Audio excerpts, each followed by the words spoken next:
Test 3. This is the IELTS listening test.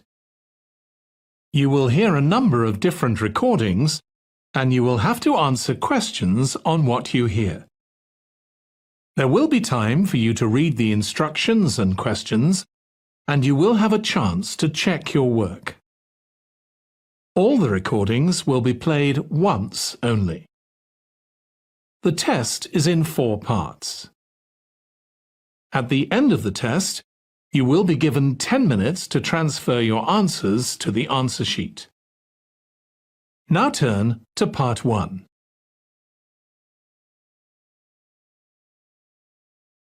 Part 1. You will hear a woman who works at an employment agency talking to a man about jobs he could apply for. First, you have some time to look at questions 1 to 5.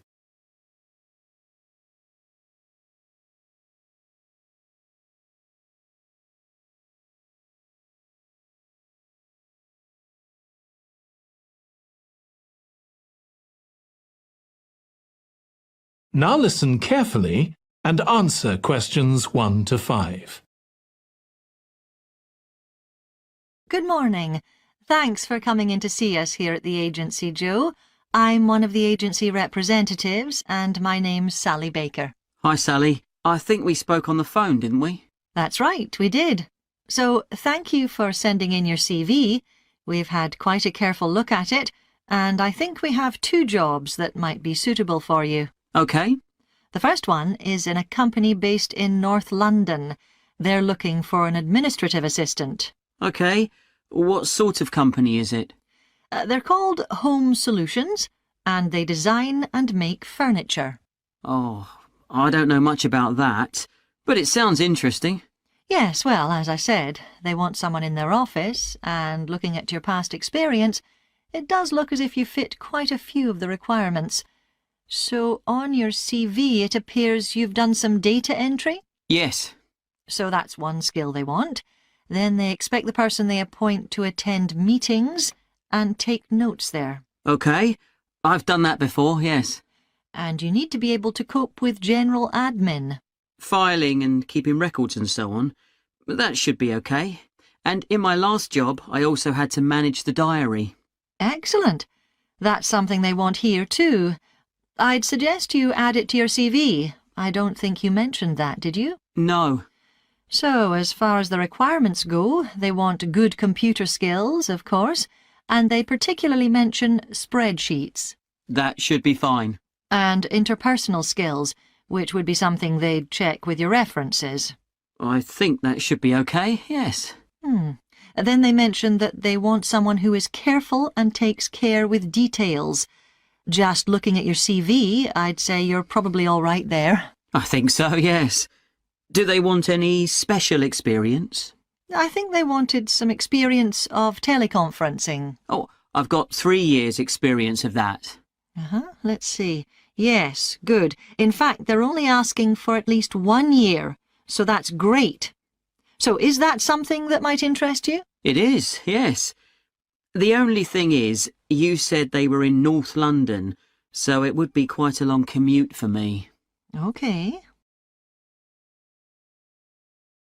Before you hear the rest of the conversation, you have some time to look at questions 6 to 10.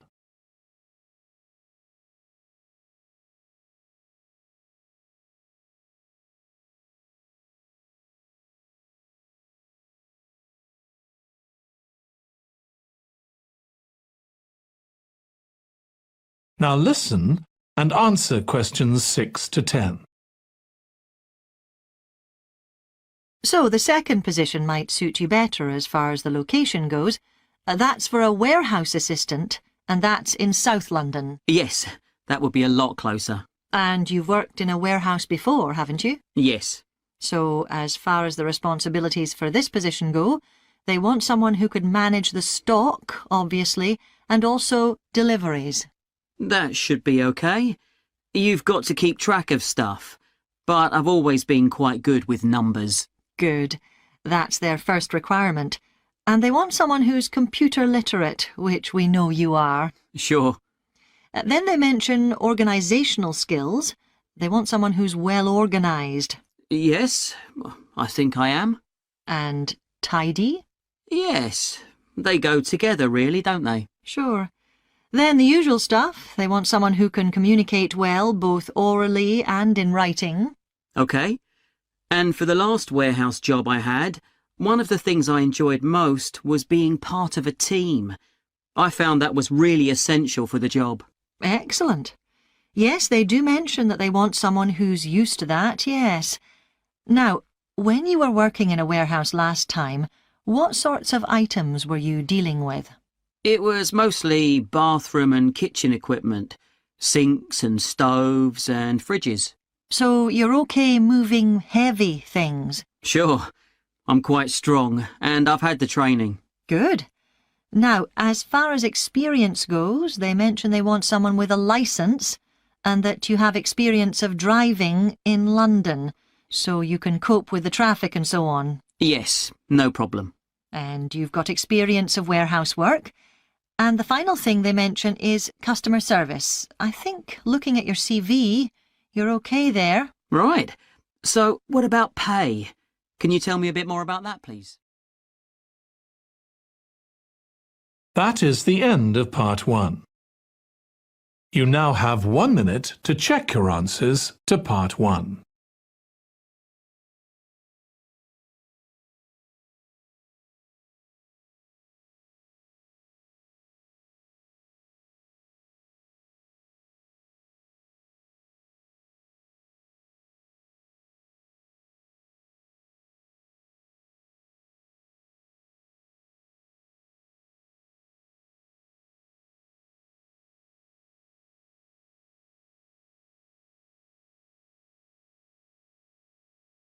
Part 2.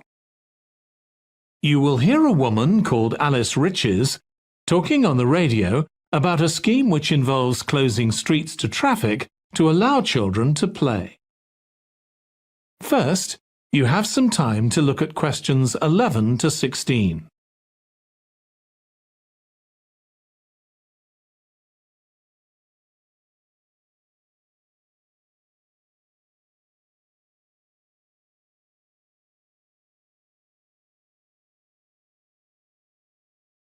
Now listen carefully and answer questions 11 to 16.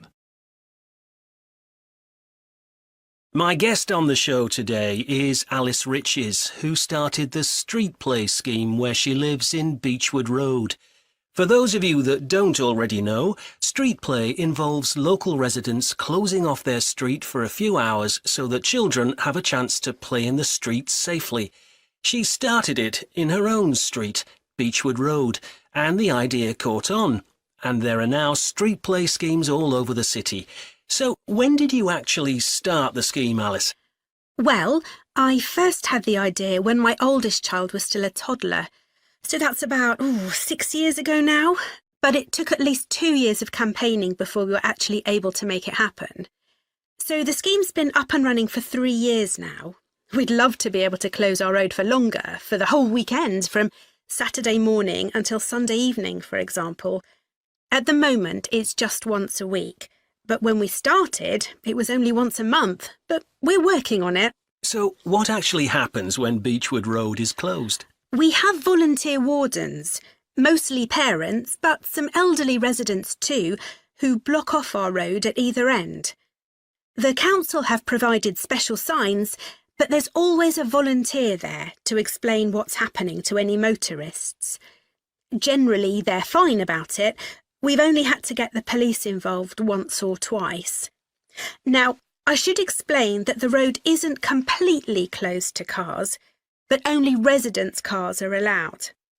If people really need to get in or out of Beechwood Road, it's not a problem as long as they drive at under 20 kilometres per hour.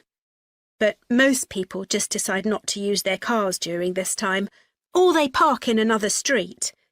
The wardens are only there to stop through traffic. So can anyone apply to get involved in street play? Absolutely. We want to include all kids in the city, especially those who live on busy roads. It's here that demand is greatest. Obviously, there isn't such demand in wealthier areas where the children have access to parks or large gardens, or in the suburbs where there are usually more places for children to play outside. I'd recommend that anyone listening who likes the idea should just give it a go. We've been surprised by the positive reaction of residents all over the city, and that's not just parents. There are always a few who complain, but they're a tiny minority. On the whole, everyone is very supportive and say they're very happy to see children out on the street, even if it does get quite noisy.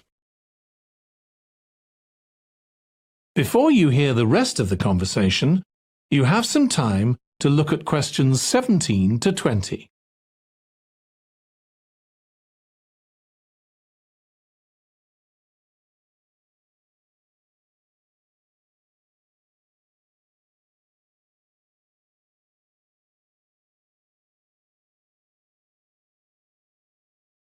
Now listen and answer questions 17 to 20. There have been so many benefits of street play for the kids. Parents really like the fact that the kids are getting fresh air instead of sitting staring at a computer screen, even if they're not doing anything particularly energetic. And of course, it's great that kids can play with their friends outside without being supervised by their parents. But for me, the biggest advantage is that kids develop confidence in themselves to be outside without their parents. The other really fantastic thing is that children get to know the adults in the street. It's like having a big extended family. It certainly does have a lot of benefits. I want to move on now and ask you about a related project in King Street. Right. Well, this was an experiment I was involved in, where local residents decided to try and reduce the traffic along King Street, which is the busiest main road in our area, by persuading people not to use their cars for one day. We thought about making people pay more for parking, but we decided that would be really unpopular. So instead, we just stopped people from parking on King Street, but left the other car parks open. It was surprising how much of a difference all this made. As we'd predicted, air quality was significantly better, but what I hadn't expected was how much quieter it would be, even with the buses still running. Of course, everyone said they felt safer, but we were actually amazed that sales in the shops went up considerably that day. We thought there'd be fewer people out shopping, not more. That's really interesting. So the fact that the street was... That is the end of part 2. You now have 30 seconds to check your answers to part 2.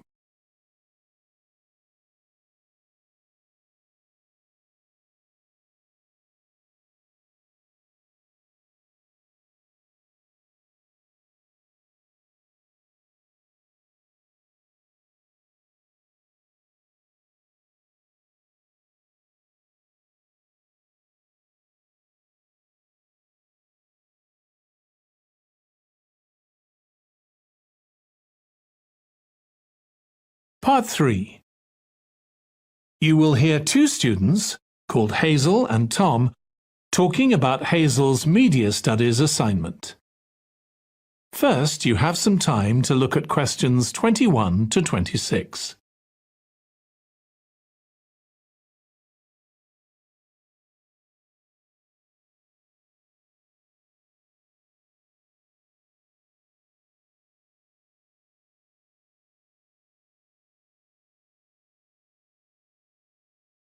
Now listen carefully and answer questions 21 to 26. Tom, could I ask you for some advice, please? Yes, of course. If you think I can help. What's it about? It's my first media studies assignment, and I'm not sure how to go about it. You must have done it last year. Is that the one comparing the coverage of a particular story in a range of newspapers? That's right. Oh, yes. I really enjoyed writing it. So, what sort of things do I need to compare? Well, there are several things. For example, there's the question of which page of the newspaper the item appears on. You mean because there's a big difference between having it on the front page and the bottom of page 10, for instance? Exactly. And that shows how important the editor thinks the story is. Then there's the size. How many column inches the story is given. How many columns it spreads over. And I suppose that includes the headline. It certainly does. It's all part of attracting the reader's attention. What about graphics? Whether there's anything visual in addition to the text? Yes, you need to, because they can have a big effect on the reader's understanding of the story. Sometimes a bigger effect than the text itself. Then you'll need to look at how the item is put together. What structure is it given? Bear in mind that not many people read beyond the first paragraph. So what has the journalist put at the beginning? And if, say, there are conflicting opinions about something, does one appear near the end where people probably won't read it? And newspapers sometimes give wrong or misleading information, don't they? Either deliberately or by accident. Should I be looking at that too? Yes, if you can. Compare what's in different versions. And as far as possible, try and work out what's true and what isn't. And that relates to a very important point. What's the writer's purpose? Or at least the most important one, if they have several. It may seem to be to inform the public, but often it's that they want to create fear or controversy, or to make somebody look ridiculous. Gosh, I see what you mean. And I suppose the writer may make assumptions about the reader. That's right.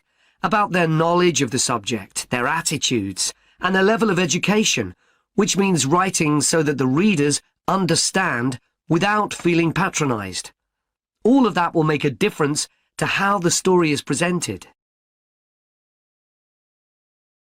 Before you hear the rest of the discussion, you have some time to look at questions 27 to 30.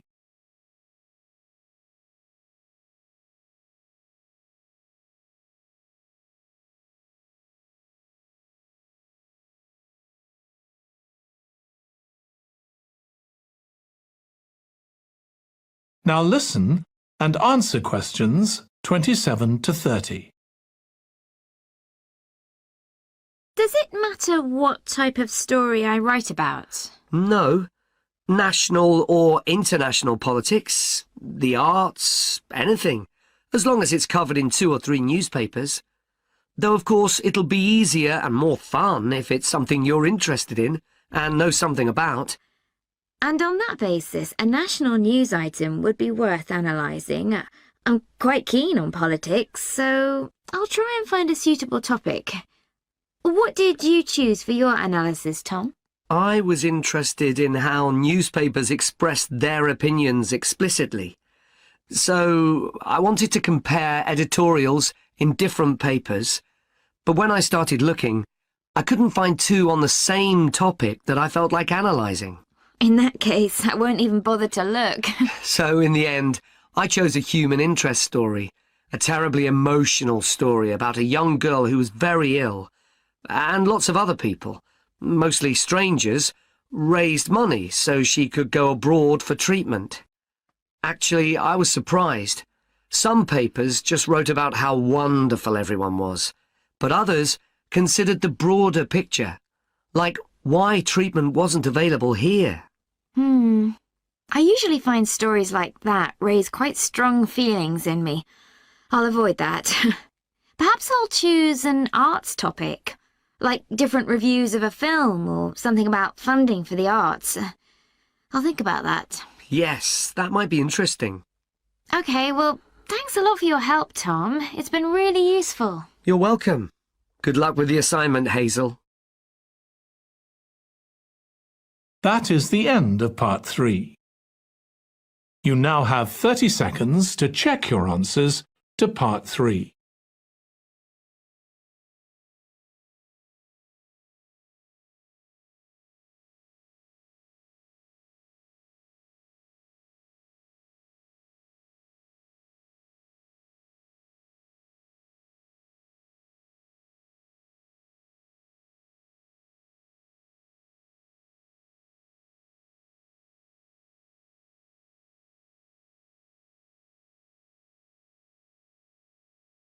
Part 4.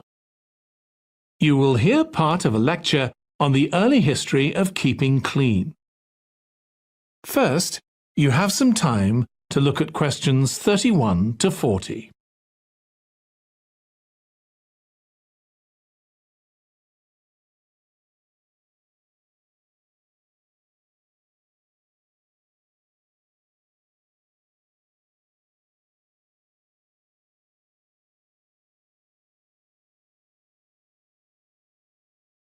Now listen carefully and answer questions 31 to 40.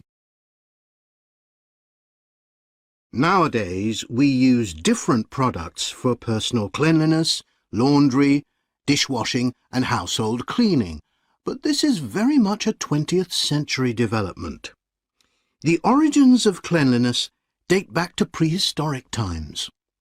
Since water is essential for life, the earliest people lived near water and knew something about its cleansing properties, at least that it rinsed mud off their hands. During the excavation of ancient Babylon, evidence was found that soap making was known as early as 2800 BC. Archaeologists discovered cylinders made of clay, with inscriptions on them saying that fats were boiled with ashes. This is a method of making soap, though there's no reference to the purpose of this material. The early Greeks bathed for aesthetic reasons and apparently didn't use soap. Instead, they cleaned their bodies with blocks of sand, pumice and ashes, then anointed themselves with oil and scraped off the oil and dirt with a metal instrument known as a strigil. They also used oil mixed with ashes. Clothes were washed without soap in streams. The ancient Germans and Gauls are also credited with discovering how to make a substance called soap, made of melted animal fat and ashes. They used this mixture to tint their hair red. Soap got its name, according to an ancient Roman legend, from Mount Sapo, where animals were sacrificed, leaving deposits of animal fat. Rain washed these deposits, along with wood ashes, down into the clay soil along the river Tiber. Women found that this mixture greatly reduced the effort required to wash their clothes. As Roman civilization advanced, so did bathing. The first of the famous Roman baths, supplied with water from their aqueducts, was built around 312 BC. The baths were luxurious, and bathing became very popular. And by the 2nd century AD, the Greek physician Galen recommended soap for both medicinal and cleansing purposes.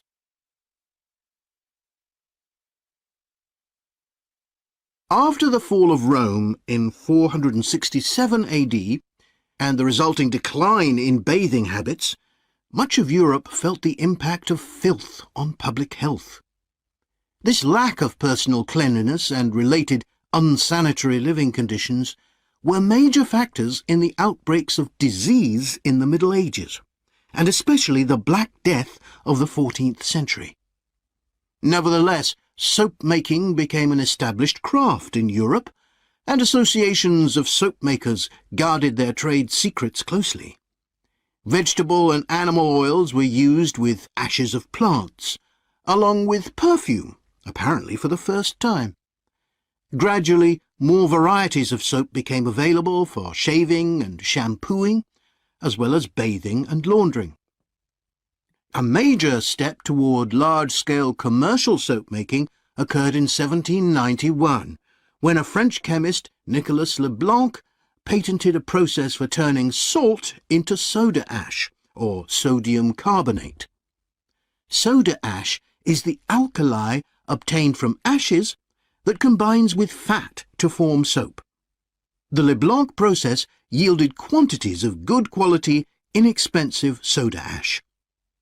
Modern soap making was born some 20 years later, in the early 19th century, with the discovery by Michel-Eugène Chevreul, another French chemist, of the chemical nature and relationship of fats, glycerine and fatty acids. His studies established the basis for both fat and soap chemistry, and soap making became a science. Further developments during the 19th century made it easier and cheaper to manufacture soap. Until the 19th century, soap was regarded as a luxury item and was heavily taxed in several countries. As it became more readily available, it became an everyday necessity, a development that was reinforced when the high tax was removed.